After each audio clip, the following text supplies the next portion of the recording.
Bonjour tout le monde, j'espère que vous allez bien. On se retrouve aujourd'hui pour une nouvelle vidéo dans laquelle on va parler de ces 9 habitudes qui vous empêchent soit de mettre de l'argent de côté, soit de rembourser votre découvert ou vos dettes selon votre situation. Je sais que vous êtes nombreux à attendre le deuxième épisode de mes vidéos Je réagis au budget de mes abonnés. Il y en a une qui arrivera vraiment dans pas très longtemps. N'hésitez pas à me rejoindre sur Instagram, c'est Mûre et Noisette si vous voulez aller voir les conditions pour participer à cet épisode là. On va attaquer tout de suite avec les 9 habitudes. Le premier, il part d'un bon sentiment, c'est lorsqu'on veut tout régler d'un coup. Donc par exemple quand on veut remettre son découvert à zéro en un seul mois alors qu'on part de très loin, ou si par exemple on veut se constituer une épargne de précaution de 1000 ou de 2000 euros trop rapidement et que du coup on se met en difficulté pour le reste du mois. Le découvert, je sais que c'est très frustrant parce qu'on a envie, une fois qu'on a pris conscience un peu du fait qu'on ne veut plus être à découvert, qu'on veut régler ses dettes, qu'on veut repartir sur des bases saines, on a envie de tout remettre à zéro très très vite. Mais en fait le découvert il s'est pas forcément creusé en un seul mois. Souvent ça peut être des mois et des mois où on a un petit peu dépassé le budget et où au final ça a énormément creusé le découvert.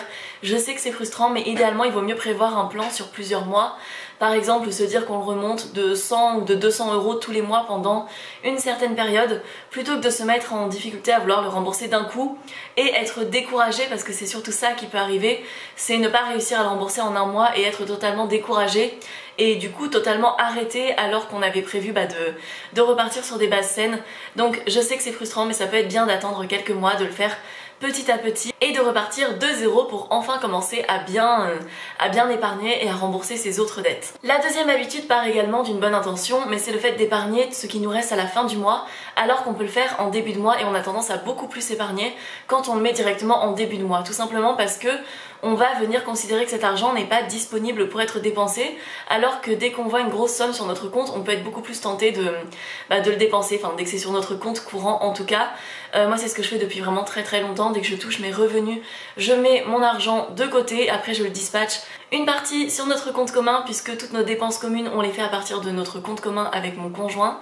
Et sinon j'ai mon compte perso pour mes dépenses perso, donc mon compte courant à moi, où je mets généralement 100 ou 150 euros pour si j'ai des petites choses à dépenser pendant le mois, et généralement en fin de mois il en reste et je le réapprovisionne pour qu'il y ait à nouveau 100 euros ou 125 euros, enfin pour mes petites dépenses si je veux m'acheter quelque chose et que ça ne concerne pas le budget commun. Et bien évidemment pour pouvoir connaître la somme qu'on peut mettre de côté, il faut vraiment faire son budget, idéalement avec un tableau, que ce soit sur papier ou sur l'ordinateur. N'hésitez pas à aller voir les vidéos où je vous parle de mon budget pour voir comment je l'organise. Par exemple ma vidéo sur mon budget de 2022 où je vous détaille tous mes revenus, toutes mes dépenses, etc. avec le tableau à la fin de comment j'organise tout ça. Le troisième point, c'est de rembourser tous ces crédits sans penser à avoir un petit peu d'épargne. Parce que le problème en faisant ça, donc certes on rembourse nos crédits plus vite, mais le problème c'est qu'au moment où il y a le moindre truc, parce qu'il y a toujours des imprévus dans la vie, ou s'il y a une occasion particulière, ça peut vous pousser à refaire un crédit, alors que le but en fait de l'épargne, c'est de vous constituer déjà une épargne de précaution pour être votre propre crédit en cas de besoin, si le frigo lâche, si la voiture lâche, s'il y a des frais plus importants que prévu pour un domaine ou un autre. Le but c'est de ne pas avoir besoin de refaire de crédit consommation, mais de pouvoir prendre de son épargne, en fait vraiment d'avoir cette épargne là qui ne sert que là où on aurait pu l'utiliser pour faire un crédit. Et on a souvent aussi tendance à l'utiliser avec beaucoup plus de précaution que pour un crédit, puisque finalement cet argent on sait que ça a été un peu compliqué de le mettre de côté, donc on a moins tendance à le dépenser facilement. La quatrième mauvaise habitude, c'est de payer en 10 fois sans frais, même si on pourrait considérer que c'est intéressant parce qu'on paye pas d'intérêt dessus, ça nous permet d'étaler la dépense, etc. Mais en fait c'est surtout quelque chose qui nous pousse à l'achat et qui nous fait considérer un achat qui peut être important comme quelque chose de beaucoup plus léger. Donc on va se dire ça va, c'est juste 100 euros par mois pendant 10 mois, donc c'est pas si grave que ça, je peux le prendre, je peux me le permettre, 100 euros ça changera pas grand chose. Alors qu'en fait quand on paye les 1000 euros de cet achat, je prends un achat à 1000 euros pour l'exemple, mais quand on paye les 1000 euros, on le sent vraiment passer, donc en fait on a plus tendance à réfléchir cet achat. Le 10 fois sans frais c'est vraiment une technique de vente, c'est pas quelque chose pour vous aider. Ça peut, je sais que parfois ça peut dépanner, bien sûr que des fois on peut être tenté de le faire si vraiment on n'a pas le choix, mais en fait l'objectif c'est de pouvoir avoir son épargne pour éviter d'avoir à prendre ces 10 fois sans frais. Bien en fait c'est toujours au moment où on commence à reprendre son budget en main où c'est vraiment le moment le plus difficile parce qu'on n'a pas encore d'épargne et qu'on est plus facilement tenté ou qu'on a plus d'imprévus qui nous tombent dessus. Mais vraiment l'objectif à terme c'est de ne plus avoir besoin des 10 fois sans frais, même si je comprends que ça puisse dépanner à des moments où on n'a vraiment pas le choix. Le cinquième point, ça va être de faire des stocks sur des produits qui sont pas forcément utiles ou qui sont trop vite périssables lorsqu'il y a des promos. Alors ça peut être très bien d'acheter en stock, moi je le fais pour certaines choses, par exemple pour tout ce que j'utilise vraiment très souvent, comme la sauce tomate, le lait de coco, le lait d'avoine, c'est des choses que je consomme quand même. Je sais que je vais les acheter, ça périme dans très longtemps et je sais que je vais les utiliser, mais des fois il y a des promos sur des choses pas très utiles qui peuvent nous tenter, comme par exemple on voit des promos sur des paquets de Pringles ou ce genre de choses, mais en fait le Pringles n'a pas forcément un intérêt incroyable dans notre alimentation, donc si on en achète 3 boîtes alors qu'on comptait en acheter une, finalement ces 3 boîtes elles vont partir très vite. Enfin je sais pas, ça dépend peut-être de votre volonté face aux chips, mais moi je sais que si j'ai des Pringles dans le placard, si je comptais en acheter une boîte et ne pas en racheter avant quelques semaines, si j'en ai 3, les 3 vont partir extrêmement vite parce que ce sera trop tentant d'avoir des chips comme ça dans mon placard. Il y a forcément un moment où je vais m'ennuyer et je vais avoir envie de les manger. C'est très bien de manger des chips, il n'y a pas de problème avec ça, mais c'est juste le fait, niveau budget, de stocker sur des choses pas forcément utiles. Des fois il faut faire attention aux promotions, ça peut vachement nous pousser à l'achat. Il y en a qui sont intéressantes, mais c'est pas forcément le but de traquer les promos surtout. Des fois aussi ça peut nous pousser à acheter un produit d'une telle marque qui coûte beaucoup plus cher que la marque distributeur pour à peu près la même chose, et donc finalement même avec la promo c'est pas tellement plus rentable et ça nous oblige à en prendre plus. Et il va aussi y avoir le fait que les promotions servent avant tout à nous habituer à un type de produit, donc des fois on va le prendre tant qu'il est en promotion, l'intégrer dans nos habitudes de vie, et finalement après il sera plus en promo et on va continuer à l'acheter, même si de base on se serait dit que c'était trop cher pour nous. Et ça c'est vraiment un piège dans lequel je pense qu'on peut tous tomber, je suis déjà tombée dedans, et je pense que plein de gens tombent dedans quotidiennement, c'est pour ça que ça existe, les promos, les applis, etc. C'est vraiment à utiliser judicieusement. La sixième mauvaise habitude, et c'est quelque chose qui est énormément utilisé dans le marketing, c'est de proposer des abonnements illimités pour plein de choses et qui finalement nous pousse à consommer beaucoup plus qu'on l'aurait fait de base pour qu'on puisse se sentir gagnant dans l'opération. Je pense par exemple au pass cinéma illimité. Donc il y en a plein pour qui c'est totalement rentable parce qu'ils dépensaient une fortune en tickets de cinéma. Donc finalement c'est plus rentable de prendre l'abonnement. Mais il y en a pas mal où finalement le prix de l'abonnement revient plus cher que ce qu'ils dépensaient à l'année en cinéma.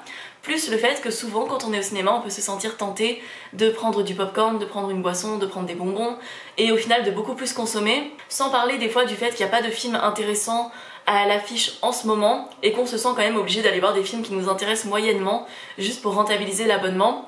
Donc je parle de ça, mais il y a aussi, j'en avais parlé dans une autre vidéo, mais il y a aussi les abonnements à Deliveroo, Uber Eats, etc. qui font que pour rentabiliser l'abonnement on se sent obligé de commander beaucoup plus souvent et finalement prendre à emporter ou prendre en livraison c'est toujours beaucoup plus cher que ce qu'on fait chez nous, donc on a l'impression de faire une bonne affaire alors qu'en fait on consomme beaucoup plus qu'on l'aurait fait de base sans cet abonnement. Faut vraiment faire attention avec tous ces petits abonnements, il y en a qui peuvent vous servir et il y en a qui peuvent vraiment finir par vous coûter beaucoup d'argent, et surtout pensez à ne pas trop cumuler tous les abonnements. J'en avais parlé dans ma vidéo sur les gestes qui font de vous un frugaliste ou pas, mais le fait de cumuler trop d'abonnements, d'avoir Amazon Prime, d'avoir Netflix, d'avoir Disney+, Apple TV, etc. c'est bien d'en avoir un seul par période parce qu'on n'a pas forcément le temps de regarder tout ce que peuvent proposer 5 sites différents de vidéos à la demande. Le septième point, c'est d'acheter immédiatement. Il faut vraiment toujours prendre un temps de réflexion avant d'acheter, même si vraiment, encore une fois, une des techniques du marketing, c'est de vous dire mais là c'est maintenant, il y a une promo qui ne reviendra jamais, etc. Mais parfois, si ça vous fait acheter un truc dont vous n'aviez pas besoin à moins 30%, vous auriez économisé 100% de cette somme si vous n'aviez pas acheté cet objet.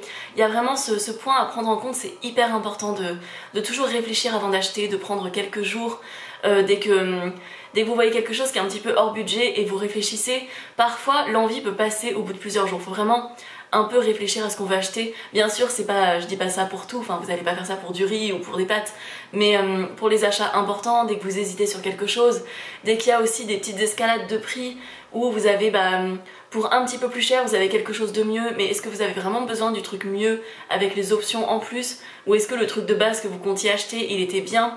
Faites bien attention à ça, vraiment. C'est sur des petits trucs comme ça, des petites sommes qui peuvent s'accumuler et qui peuvent vraiment représenter un énorme trou dans notre budget. Donc faites attention et réfléchissez toujours avant d'acheter. Même au niveau de l'écologie, c'est bien de ne pas faire trop d'achats spontanés, de se poser la question de est-ce que ça nous rend vraiment heureux, est-ce qu'on en a vraiment besoin, pourquoi hier je l'avais pas et pourquoi hier ça allait, est-ce que c'est un nouveau besoin, est-ce que se poser la question de pourquoi on veut cet objet. Le 8e point, on n'y penserait pas forcément dans une liste d'habitudes qui nous empêchent d'économiser, mais c'est de ne pas s'organiser. En fait, pouvoir ne pas être organisé, c'est un énorme luxe parce que ça finit souvent par coûter beaucoup d'argent.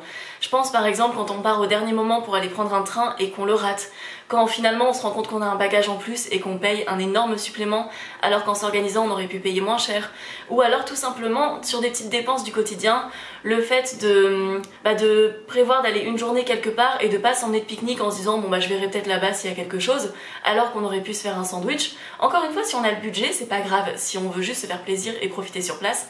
Mais quand on n'a pas le budget, on finit souvent par payer beaucoup trop cher parce qu'on est par exemple sur un lieu touristique ou parce qu'on est en vacances. Il y a plein de choses qui peuvent amener à augmenter le prix. Je pense aussi à l'eau par exemple, l'été. Combien de fois je me retrouve avec des copines qui ont des tout petits budgets et qui achètent des bouteilles d'eau super chères en bord de plage par exemple parce qu'elles ont super soif d'un coup, alors qu'on peut juste prévoir une gourde, ou par exemple moi toute l'année j'ai toujours une petite bouteille sur moi quand je vais quelque part, et l'été j'ai ma gourde isotherme pour toujours avoir de l'eau fraîche sur moi. Et finalement ça fait économiser pas mal d'argent quand on voit le prix des petites bouteilles d'eau vendues en bord de plage ou vendues en ville, ou quand on a soif d'un coup et qu'on veut quelque chose. Pareil pour la nourriture, c'est bien d'avoir des petits snacks sur soi si on sait qu'on va être... si on sait qu'on va avoir un petit peu faim dans l'après-midi ou ce genre de choses, plutôt que de se retrouver à payer 4 ou 5 euros pour une pâtisserie ou pour manger un snack quelque part avec une boisson, etc. L'organisation, c'est vraiment quelque chose qui peut nous faire gagner beaucoup d'argent. J'en parlais aussi dans ma vidéo sur les aliments qui vous font économiser de l'argent. Le fait d'avoir des aliments de flemme, ça aide énormément. Ce que j'appelle aliments de flemme, c'est parfois... On est par exemple le dimanche soir, vous êtes rentré un petit peu tard à la maison, vous avez hyper faim et pas du tout l'énergie de faire à manger, votre frigo est un petit peu vide, c'est vraiment le moment où quelques plats préparés dans le congélateur, donc je parle pas forcément de trucs tout préparés, mais une poêlée de légumes, par exemple, moi vu que je suis végane, un simili carné ou quelque chose comme ça, pour se préparer quelque chose en 2 secondes, plutôt que d'avoir le réflexe de commander en ligne où ça va nous coûter vachement plus cher. Parfois il vaut mieux dépenser un petit peu plus cher quand on fait ses courses pour prévoir quelques petits trucs comme ça qui nous dépanneront énormément un jour où on aura une flemme incroyable.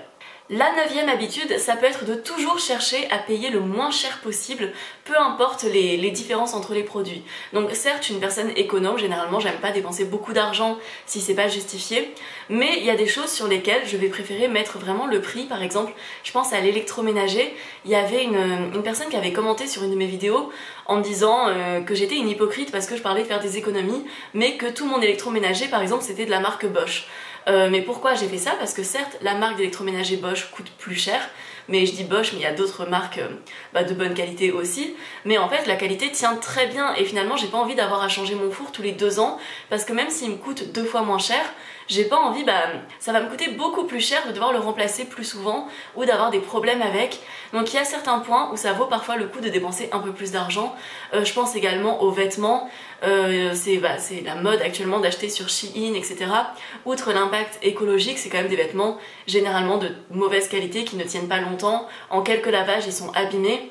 Et donc certes, ils ont coûté moins cher et il y a un peu la satisfaction d'avoir un nouveau vêtement, quelque chose qu'on n'avait pas l'habitude de porter, etc. Mais en attendant, au bout de 4 ou 5 lavages, si le truc n'est plus du tout portable et qu'on est obligé d'en racheter un autre, en termes de prix, au final, on dépense beaucoup plus que si on achetait quelques trucs de bonne qualité. Alors bien sûr, je parle pas de luxe parce que le luxe a un prix qui ne vaut pas du tout sa qualité. Je pense au sac à 2000 euros, ce genre de choses. Enfin, à aucun moment un sac, même d'une très bonne qualité, ne vaut 2000 euros. C'est simplement le prestige, la marque, etc. Mais voilà, ça peut être bien de ne pas toujours préférer le moindre coût. C'est pareil pour certains produits aussi. Des fois, une sauce tomate peut être vraiment très très économique, mais il y a beaucoup d'eau dedans. Et donc finalement, elle vaut pas tellement son prix.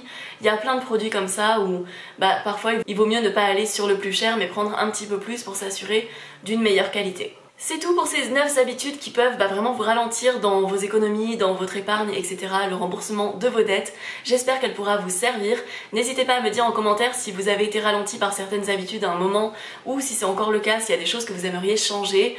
Vous pouvez me retrouver sur Instagram Mûre et Noisette, liker cette vidéo, vous abonner aussi si vous voulez être tenu au courant de mes prochaines vidéos. N'hésitez pas à activer la petite cloche pour être sûr d'avoir la notification. Et donc normalement la prochaine vidéo budget ce sera sur le budget d'une de mes abonnées, et en attendant il y aura des vidéos sur l'alimentation, des recettes économiques, des recettes si vous voulez réduire votre consommation de viande. J'espère que ça vous a plu et on se retrouve très bientôt. Ciao ciao!